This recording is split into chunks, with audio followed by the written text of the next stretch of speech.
Good day, guys. So welcome back to the channel. If you have not yet, click on that subscribe button. Click on the subscribe button now. Like, share, make your comments, and also follow the Telegram. Now, if you take a look at this EURJPY, you can see that we are in an option move.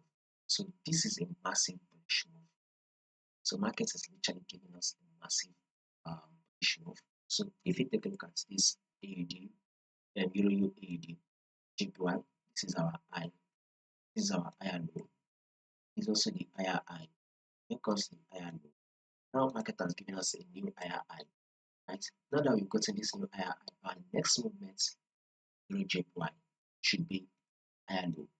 Once it plays the higher low, expect another new high. So let's wait for your high, which is your pullback. Once it plays the pullback, you can now hop in high, which will form.